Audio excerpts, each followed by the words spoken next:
No, to me, drop accounts kind of seemed like once an officer turns 50, they just kind of push them out, right? Is that kind of what it is? But before we even get to what an account is, but why? I understand why you don't want a 52-year-old officer on the street. Right. But they're still valuable to the station, to the force, as even in the consulting role. Like, paperwork still needs to be done in the officer world. So 50's also not that old. 50's new 30. So why? Well, so drops are a little controversial. Okay. We've been a big proponent of them for the last 20 years because the way I talk about a drop account, so drop stands for Deferred Retirement Option Program.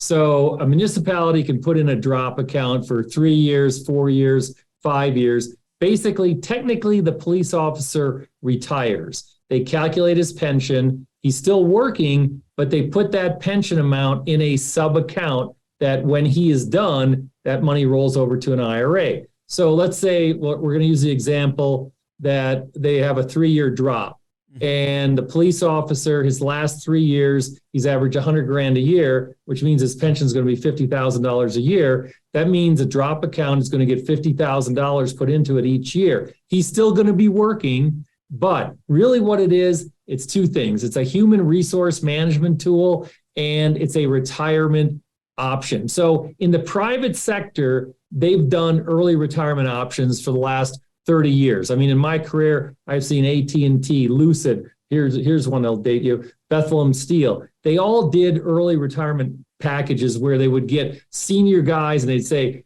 we're going to pay you this much to basically go away. So it's the same thing with the drop. And you're right.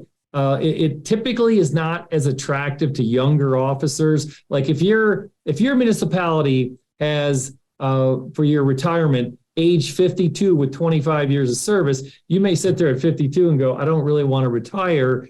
Well, maybe they need to have an incentive because every police officer will tell you policing is a young man's sport. You don't want to be a 50-year-old police officer with your gun belt, your vest on, getting in and out of your patrol car, 15, 20 times a day. Mm-hmm. If you can move to an inside job, administrative job, obviously you can last much longer. If you become a police chief, captain, lieutenant, et cetera, those are what I call non-contact sport policing, but you can last longer. But again, what ends up happening with most police forces is municipalities, when they hire police officers, in a perfect world, they'd hire a police officer one every year over a 10-year period of time.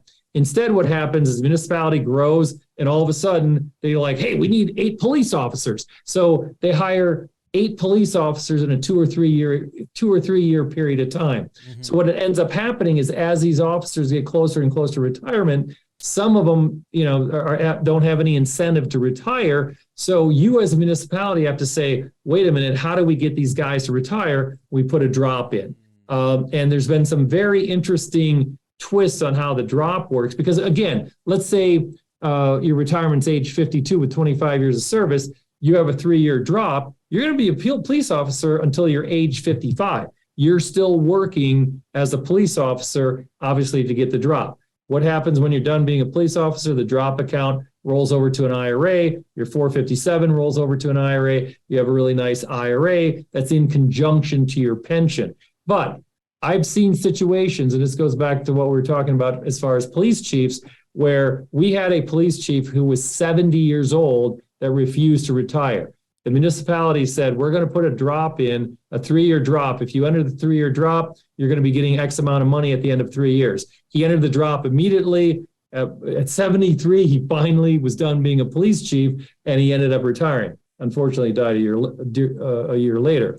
That job kept him alive, Chris, I'm telling you. Yeah, but what happens for those police officers in their 50s and 60s, I mean, I had another municipality, I had a township manager say, I got a 62-year-old police officer that's basically an overpaid administrative assistant. We can't get rid of him. So what they ended up doing, something very smart, they ended up putting in what's called a progressive drop, where if you reached age and years of service, you got 4 years in drop. If you waited a year, you got 3. If you waited 2 years, you only got 2. Well, guess what? This guy went in the drop immediately because he was going to maximize the amount of money that he had in drop. But again, I tell municipalities, it's a human resource management tool. Because if you think about it, you have a senior officer making 120 grand a year with 20,000 in benefits. That's 140,000.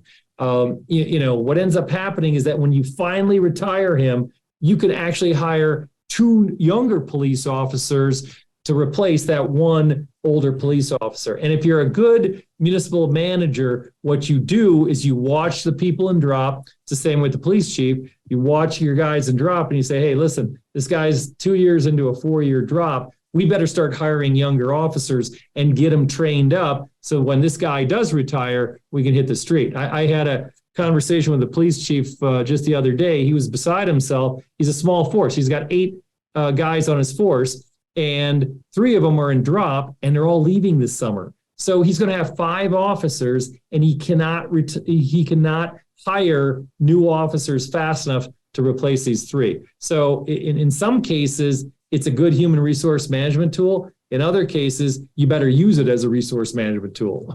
Right. It's only so many people you can have on the force. It's kind of like we're going to push out the window. We're going to make sure you land on a mattress. Well, what's really, if some people understood, like we handled the entire drop for a very big city. They had 22 police officers go through drop.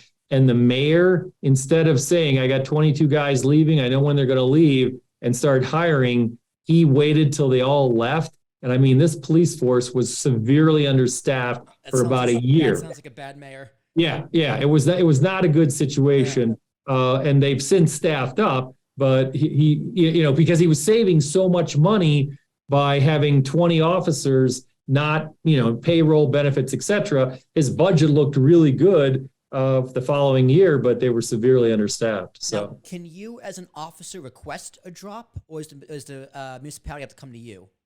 It's usually gone through for collective bargaining. When they do their police contracts, they collective bargain and get a drop in. Most of the drops that we see put in are 3-year, 4-year, 5-year. Most municipalities now have the drop because, again, they're beginning to see the value as a human resource management tool. They're finally getting it. I'm very surprised.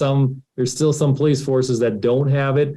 They're either been fed wrong information about how the drop works, or, it's just, there's a lot of animosity and jealousy sometimes between, administrative officials who are non-police officers going, well, I'm running this township or I'm running a city, and when you retire, you're going to get a defined benefit pension and I'm not. And, oh yeah, you're going to get this drop and I'm not. And so sometimes, for the wrong reasons, there's some animosity, but the good city managers, township managers, borough managers understand how to use it as a human resource management tool. And for the most part, in Southeast Pennsylvania, a large number of the municipalities have the drop in place. So, all right. Well, Chris, that covers chapter 1. All right. glad we got through that one.